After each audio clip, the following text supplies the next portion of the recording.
Wat is het mooiste Nederlandse woord?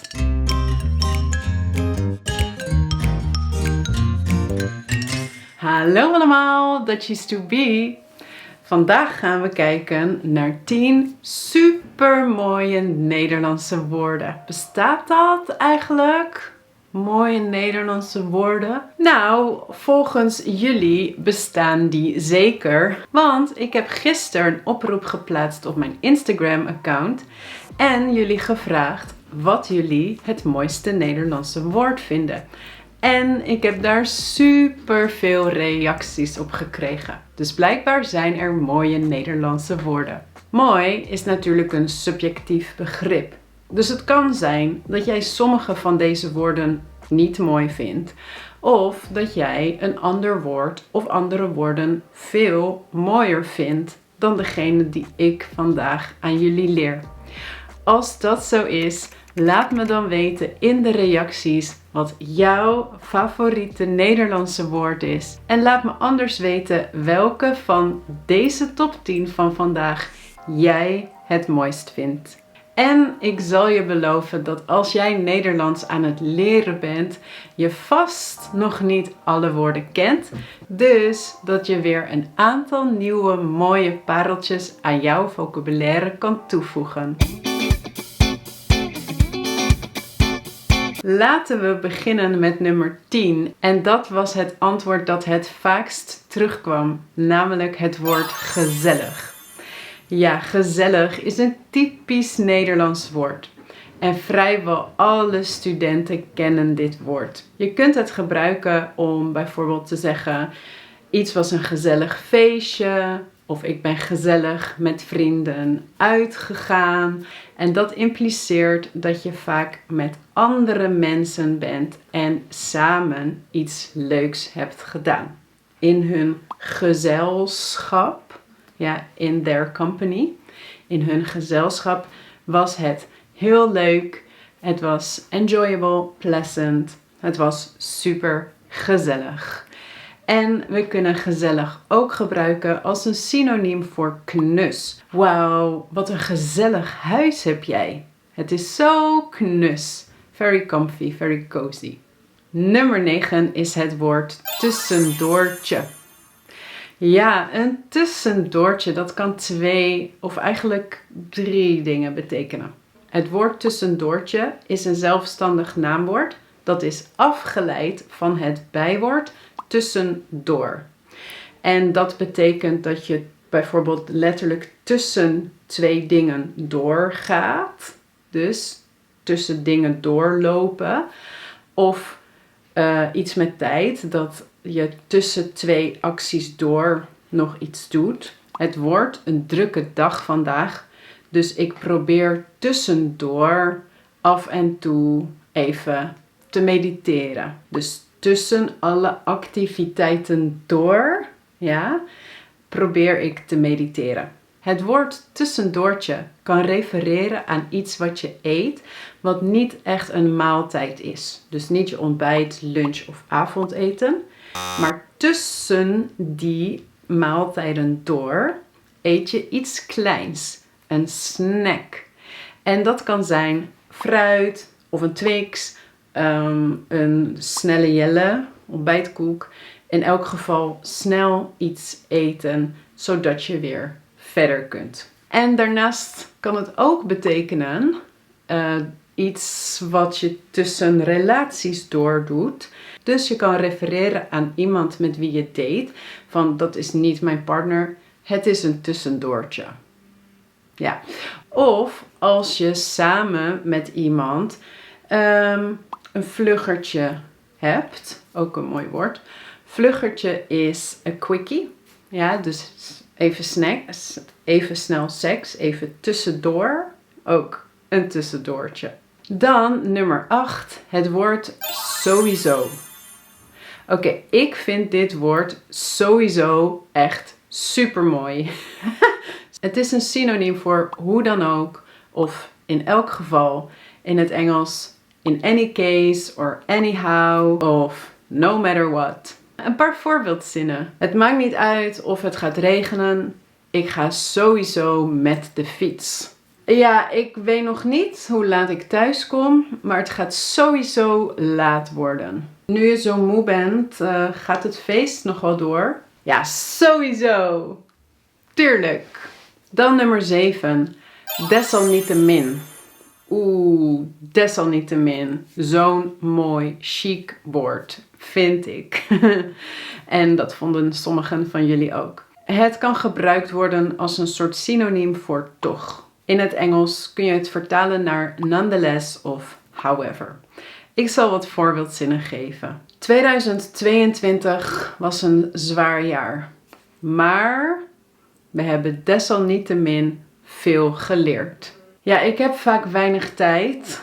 Desalniettemin probeer ik elke dag yoga en meditatie te doen. Het was gisteravond erg druk op dat feest.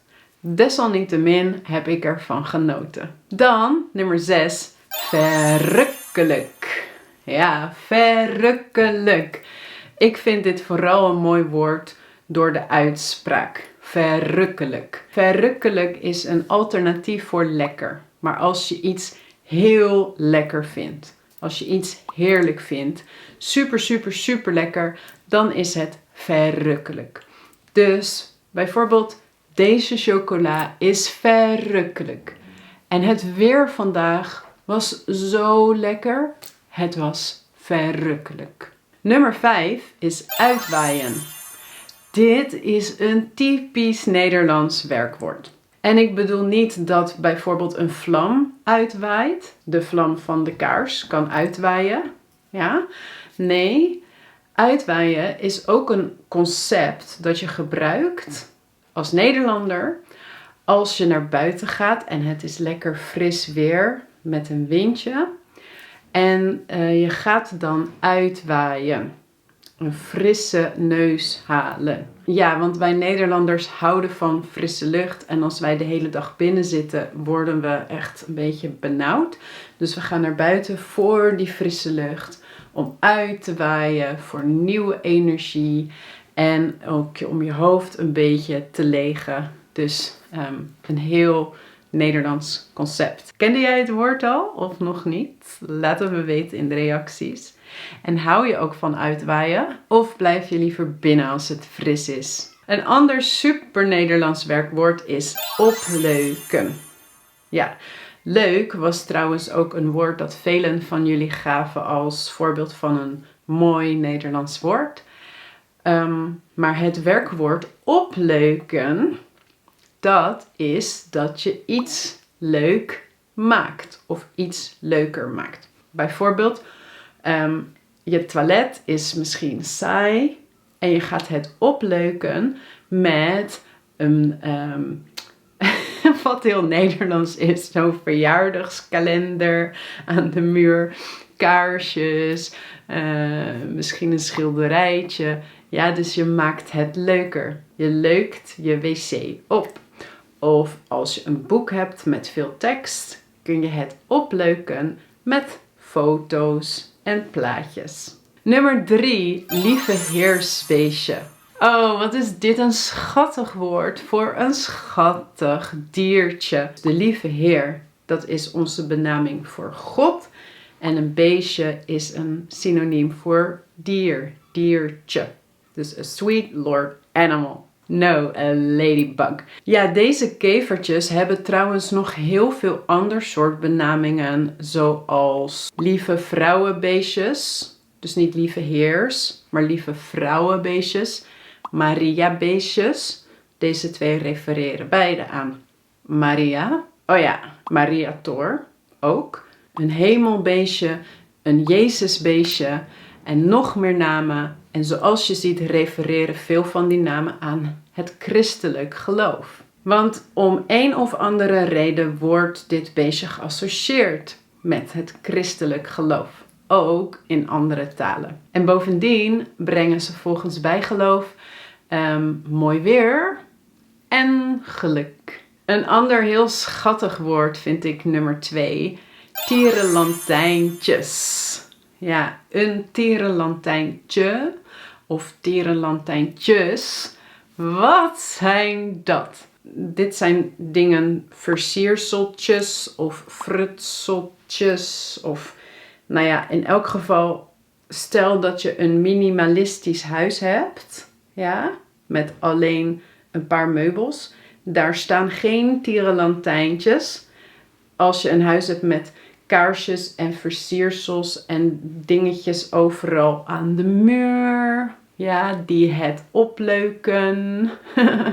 Dat zijn tierenlantijntjes voor decoratie. Vaak kleine dingetjes met glittertjes en schattig en leuk. Ja, dus het woord is net zo leuk als het concept. Net zo schattig. Ja, wat staat er op nummer 1? Dat is voorpret. Misschien is het qua woord niet het mooiste woord, voorpret. Maar ik vind het concept zo... Ja, het is zo mooi, het concept, voorpret. En ook het woord pret, de pret. Pret is een synoniem voor plezier. In het Engels fun. Ja. En de voorpret is het gevoel dat je hebt, dat je al plezier hebt, voordat het echte plezier komt. Volgens mij is dit ook weer een heel Nederlands woord, voorpret. Maar een voorbeeld.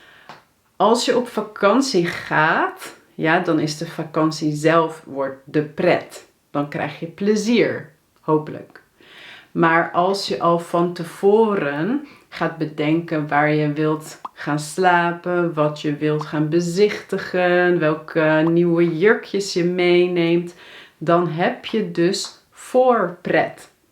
Ja, dus dan heb je nu al pret voor de echte pret. Dit was mijn top 10 met mooie Nederlandse woorden. En laat me weten of jij een van deze woorden ook heel mooi vond. En ook bijvoorbeeld of dus voorpret en opleuken en uitwaaien. Of hier ook een soort van synoniem voor bestaat in jouw taal. Want in het Engels volgens mij niet. Niet specifiek één woord. Dus ik ben heel benieuwd of ze bestaan in jouw taal.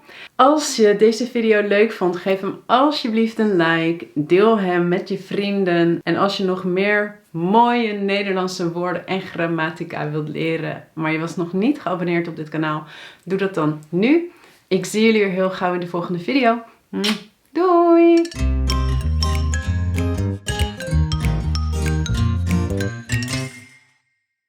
Wat vind jij het mooiste Nederlandse woord?